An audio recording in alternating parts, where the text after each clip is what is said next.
So as someone who has been making online content for years and has made herself vulnerable on the internet, I do get comments from many people from all walks of life asking me like tips on when it comes to making videos. They get very, very nervous, and so they come to me and they come to other YouTubers, especially if they're in the same group as them, and they ask, should I make YouTube videos, or if I make a YouTube video, how should I do this? I'm very nervous about it. I'm afraid that nobody's gonna watch. I'm afraid that nobody's going to care about anything that I have to say. I'm afraid that I'm gonna get made fun of and, you know, all this kinds of stuff, because comments on the internet can be painful. I mean, I've gotten these comments from disabled people, other deaf people. My fellow LGBT friends have gotten comments from other LGBT viewers who have the same concerns. Are so scared about this kind of stuff. And honestly, the only thing that I have to say about this is share your story. Not everybody is the same. While we may be in the same group, so disabled people and deaf people, LGBT, you know, people of color, you know,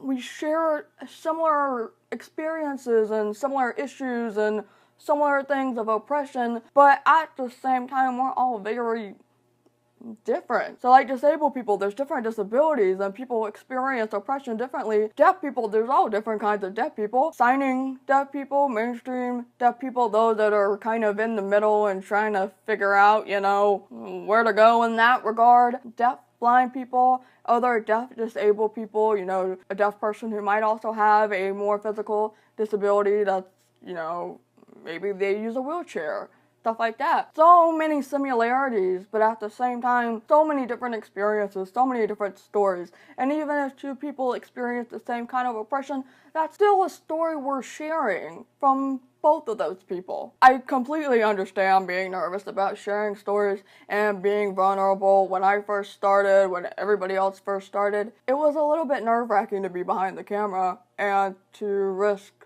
people watching, especially if your numbers are just going higher and higher. That's more people that are watching, and that's a higher chance of people possibly being cruel to others. But at the same time, what positivity do you get out of it, or what positive things do you get out of it? One, you're probably going to be teaching somebody that knew absolutely nothing about what it is that you're talking about. Not every person that wants to learn about deaf history or deaf issues, whatever, is gonna find my videos. That's just not realistic. But they might find somebody like the two Jessicas that are out there, seek the world. There's so many different kinds of people. So you have the chance of educating somebody, because chances are, if you never put out that video, that one person that would have found it wouldn't know anything. The other positive thing to come out of it is the fact that you might be able to help someone that was just or is just like you and help them feel a little bit better. I get comments, other people get comments from people that are like, wow, I've had the same experiences, but I felt so alone, and I'm so glad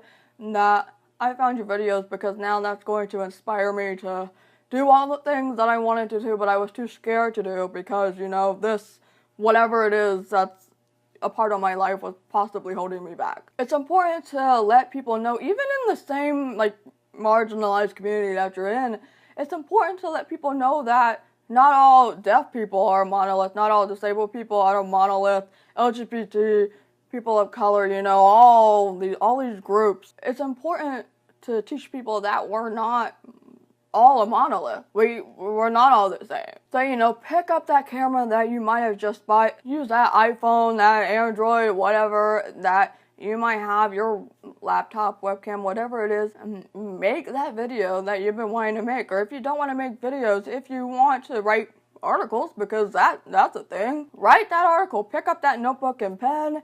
You know, if you want to do it that way first, I mean, who doesn't love a good notebook and pen? Put that down into a Google Doc later and upload it. Sure, you might run into somebody that doesn't like what you have to say, and then they're like, I'm gonna pick on you a little bit.